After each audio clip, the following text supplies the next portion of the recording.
Hello guys! Magandang araw sa inyong lahat. Guys, for today's vlog, papakita ko sa inyo yung paano ko gawin yung second treatment ng aking pasyente. Ito po siya ay may maraming spasm. Pati yung mga braso niya ay masasakit. Ngayon, tapos ko nang i-treat yung back niya.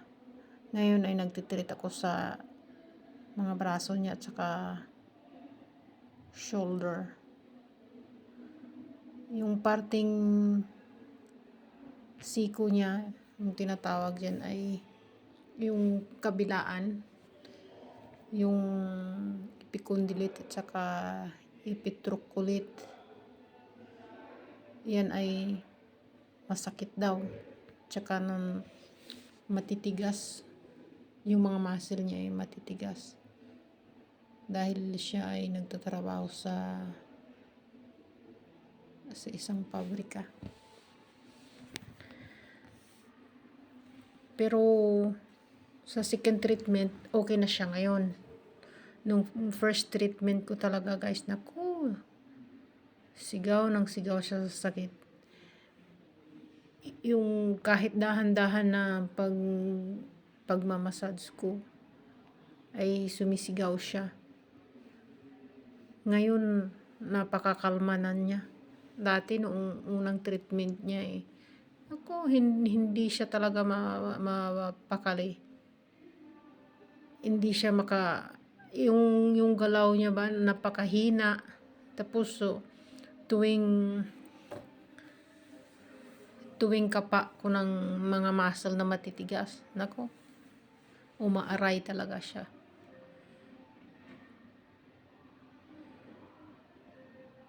Pero magaling na siya. Yung likod niya ay napaka smooth na, malambot na siya.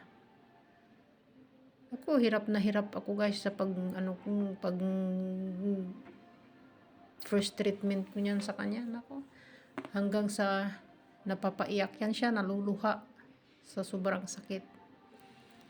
Pero siyempre, kinakalmahan ko, dahan-dahan ko lang na ginawa. Kaya umabot ako ng 2 oras sa pagtitreat sa kanya. So, nung una, tagal. Dahil, siyempre, hindi mo naman pwedeng bibiglain ka agad. Tsaka paulit-ulit na stroke na ginawa mo hanggang sa magiging banayad na yung pakiramdam niya. Diyan sa braso niya, yan ano ba tawag niyan? Dahil sakit daw. Pero nung first treatment ko ay hindi siya nagrereklamo diyan sa braso niya. Second treatment, nagreklamo siya sa braso niya.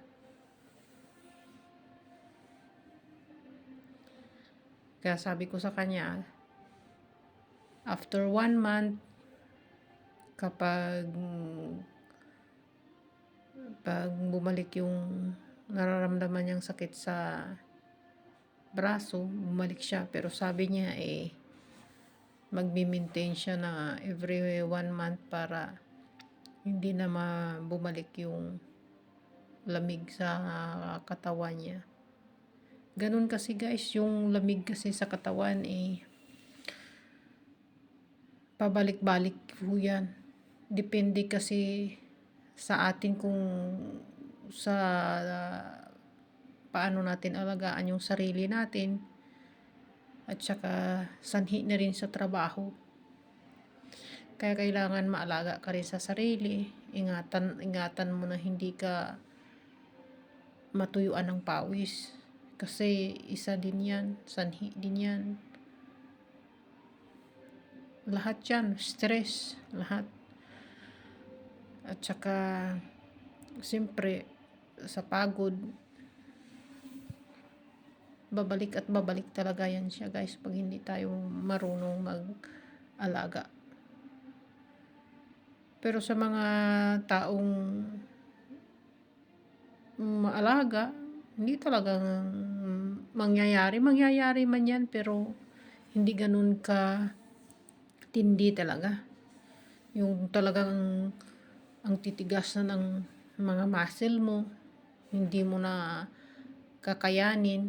Yung iba, kahit inuman na ng pain reliever, ay tuloy-tuloy pa rin yung sakit. Siya daw, nakabalik na siya sa doktor ng 2 beses, binigyan na siya ng ilang beses na siyang binigyan ng gamot ng pain reliever. Mawawala yung sakit pag nakatake siya ng medicine, babalik din naman ulit. Kaya sabi niya, magpa-treat na lang daw siya. Ayun, laki ng pasasalamat niya dahil ang laking ginhawa ng pakiramdam niya. At saka yung parte ng lumbar niya dyan, guys, na ko rin, na-treat ko na rin doon sa, makikita nyo yun, guys, sa isang video. At saka tuloy-tuloy yan, guys. Tuloy-tuloy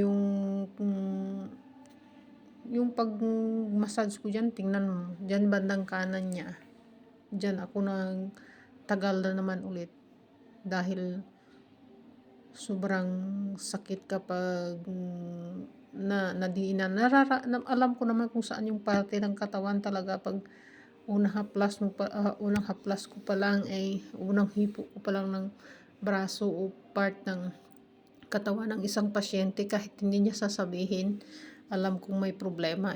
Kasi paghipo mo pa lang, mararamdaman mo na yung tigas, saka parang mabuhangin sa papakiramdam. At saka pag taas mo pa lang ng braso niya, pag start mo pa lang, pag aaray na siya, alam mo na kung saang part yung pipindutin mo. Kaya ako dyan, maglalagay ako ng pressure kung saan yung part na masakit. Pero siyempre, sa unang paglagay ko ng pressure, siyempre dahan-dahan lang.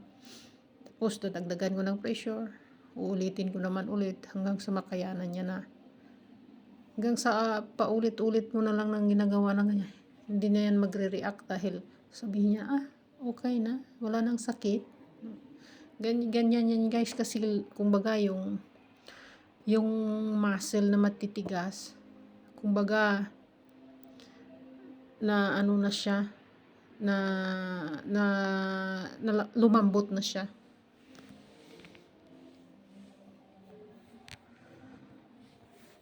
Mahirap kasi din, guys, kapag yung spasm ay tumagal.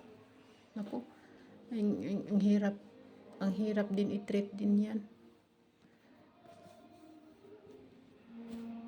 Karamihan ng mga tinitreat ko na pasyente, problema talaga yung spasm, yung lamig ba, likod, lalo dito yung may winter. Yan, pag summer, maganda yung pakiramdam mo. Pero pag dating ng winter niyan, nako, halo-halo na yung nararamdaman mo yan. Lalo na pag nagtatrabaho ka sa mainit. Tapos paglabas mo, naku, napakalamig. Siyempre pag dating mo naman sa bahay, magbibihis ka, hubarin mo yung damit, magpapalit ka ng damit.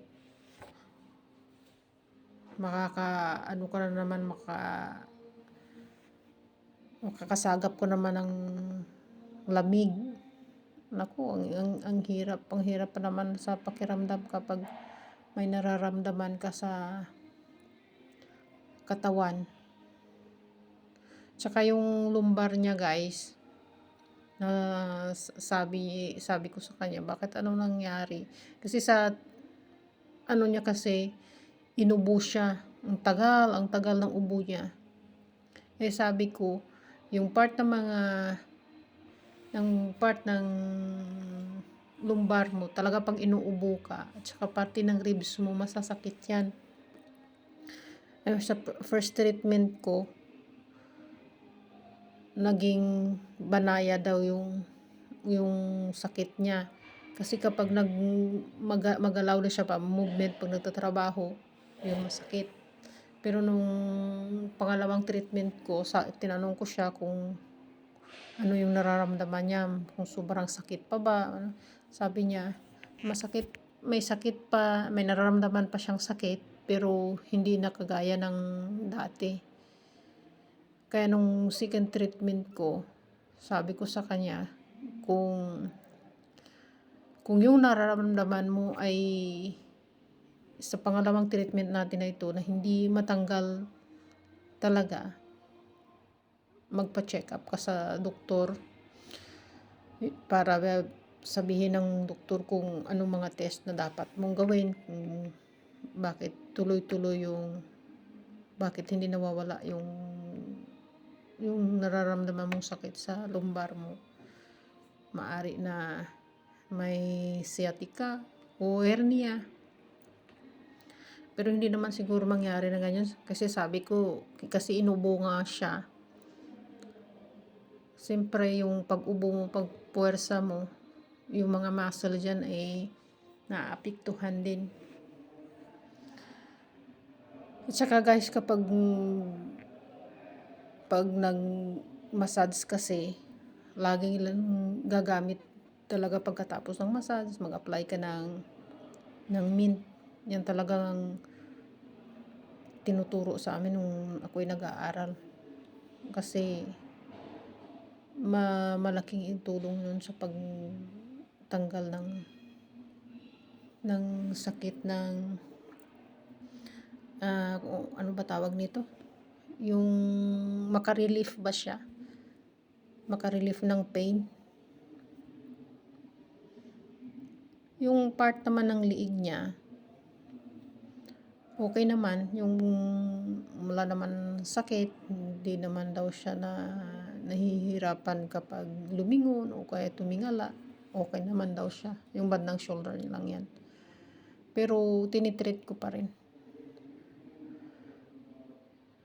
Kasi part pa rin yan eh. Pagkatapos ko nung massage sa liig, a-apply ako ng bone alignment. Ganun laging ginagawa ko sa mga patient ko. Kapag katapos ko mag-massage, a-apply ako ng bone alignment para matanggal din yung sakit. Maganda talaga yung pag nag-apply ka ng bone alignment, kahit bone alignment lang yung gagawin mo, guys, marirelief na rin yung yung nararamdaman ng patient. Matatanggal na rin yung sakit. Marami kasing gumagawa na yan ngayon, yung mag-bone alignment lang na yun lang ang gagamitin o ano ba tawag nito,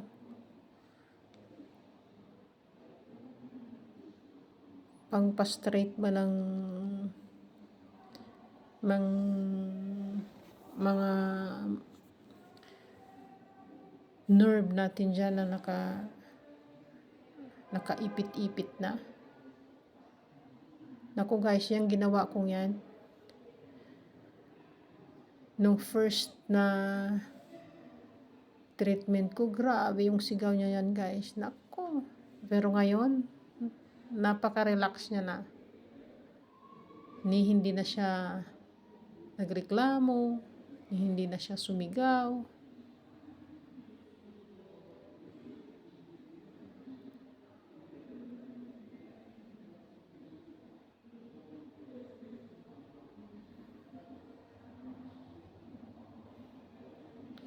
Ayan pa yung isang technique guys.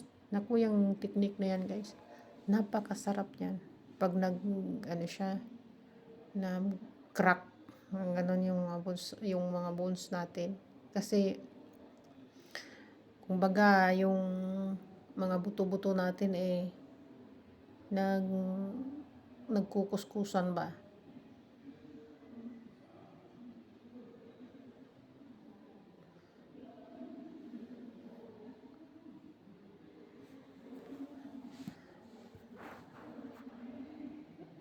Yan guys, pag may problema ka sa lumbar, yan. Tanggal din yung sakit ng lumbar mo yan.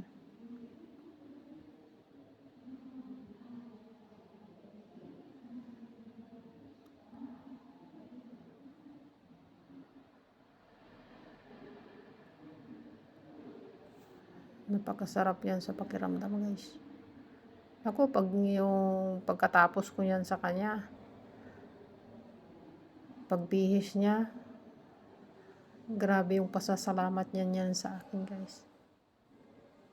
Hanggang sa napayakap pa siya.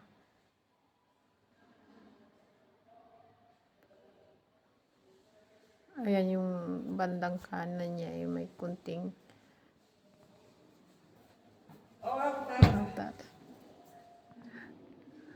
may kunting ano ba tawag niyan guys?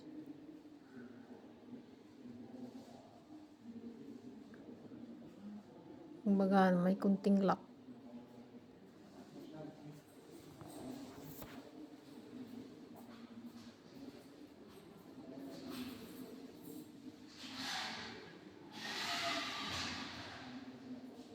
Yung part ng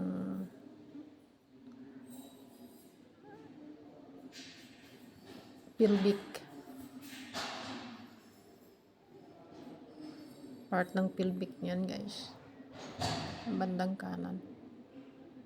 Oh, yun, kunting nababa niya na ng konti.